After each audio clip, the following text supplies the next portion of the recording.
Since the dawn of civilization, dietary rules have played an essential role in the cultural and spiritual formation of various societies.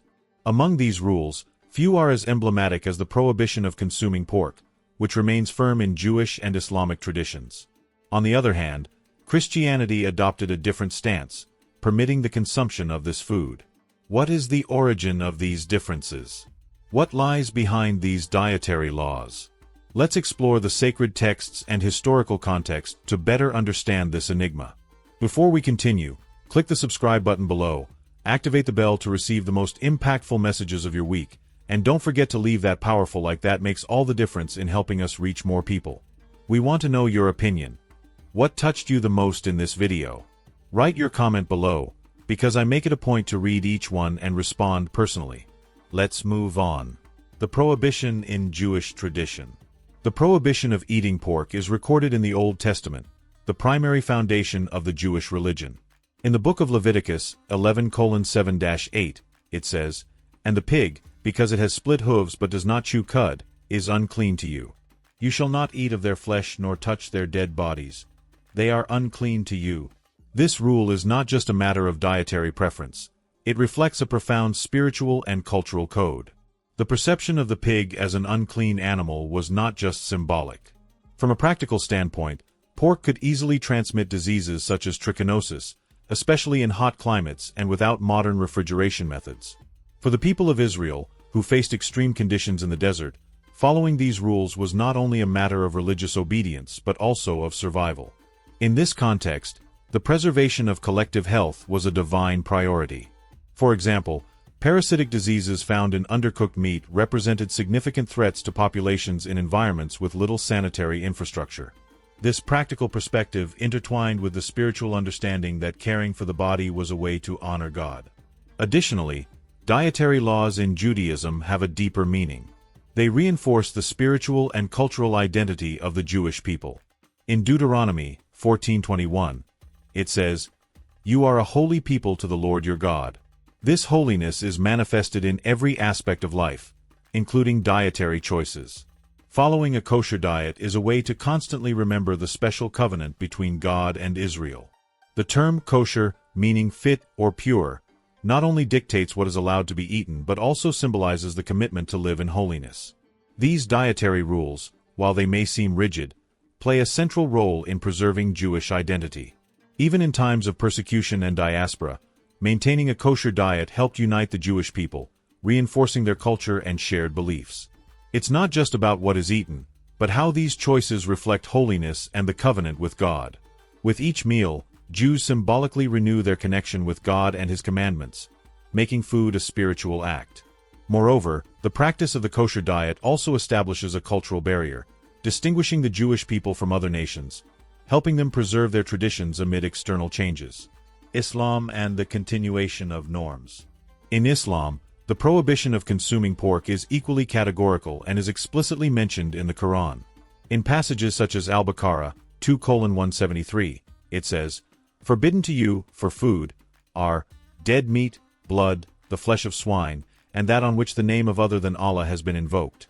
For Muslims, pork is considered haram, meaning something impure and forbidden. Just as in Judaism, the Islamic prohibition has both spiritual and practical aspects. In addition to the sanitary concerns already mentioned, the rejection of pork is an act of submission to Allah's laws. This discipline is seen as a manifestation of faith, reinforcing the spiritual identity of the faithful and their relationship with the divine. In practice, following halal norms also helps maintain a united community where all share the same beliefs and values. The concept of halal, meaning permissible, extends beyond food. It is a guideline that encompasses many aspects of life, encouraging the faithful to live in purity and obedience. Avoiding pork, therefore, is not just a dietary rule but a constant proof of devotion and spiritual discipline. In many Muslim communities, sharing halal meals strengthens the bonds of brotherhood, promoting a sense of belonging and unity. Moreover, by adhering to these laws, Muslims reaffirm the centrality of Allah in all decisions, including those that seem mundane. From a practical standpoint, the prohibition also addressed public health needs. In warm regions, such as the Middle East, pork was especially susceptible to contamination if not handled properly. Therefore, this prohibition not only protected the faithful from disease but also reinforced the idea that faith and health are intrinsically linked. Furthermore, the pig, being an animal considered impure due to its diet and habits, was seen as incompatible with the ideals of purity and holiness valued by Islam. The shift in Christianity. With the arrival of Jesus Christ, many of the laws of the Old Testament were reinterpreted, including those related to food. In the Gospel of Mark 7:18-19, Jesus declares, "Are you so dull? Don't you see that nothing that enters a person from the outside can defile them? For it doesn't go into their heart but into their stomach, and then out of the body."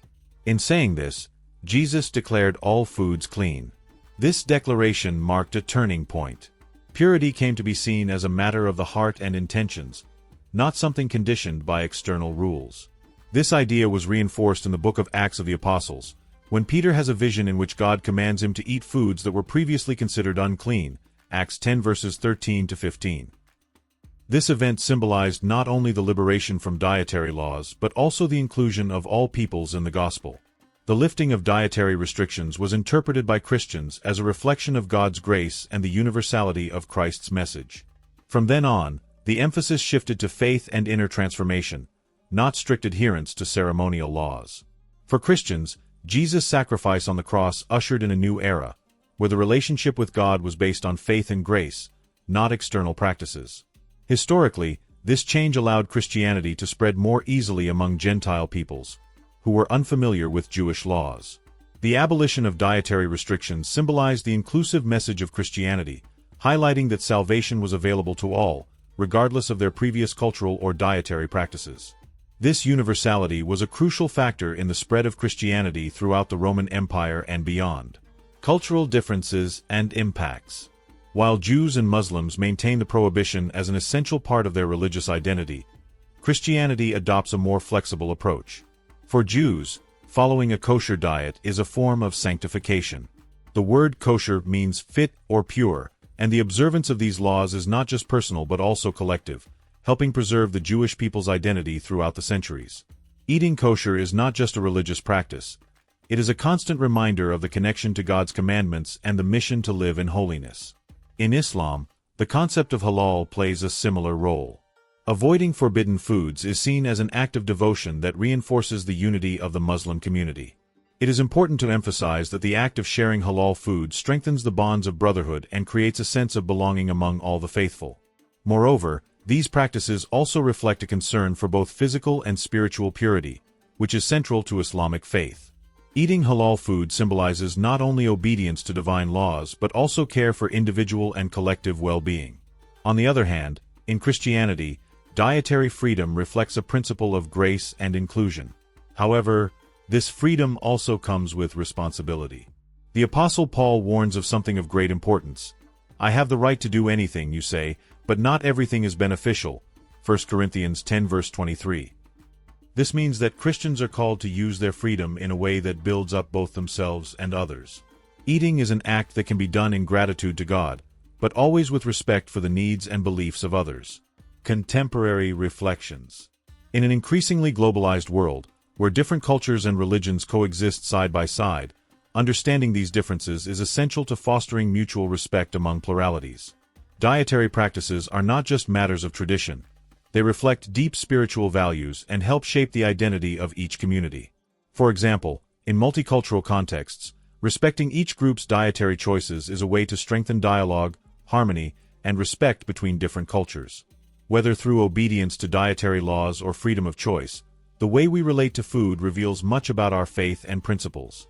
Moreover, understanding these practices can help us see the richness and cultural diversity around us. Ultimately, what truly matters is the intention of the heart and how our choices reflect our relationship with the divine. Did you like this reflection? Before you leave, click the subscribe button below, activate the bell to receive the most impactful messages of your week, and don't forget to leave that powerful like. That makes all the difference so we can reach more people. And we want to know your opinion. What touched you the most in this video? Write it here in the comments, because I love reading each one and responding personally. Let's spread this message of hope and transformation together. Rocket speech balloon.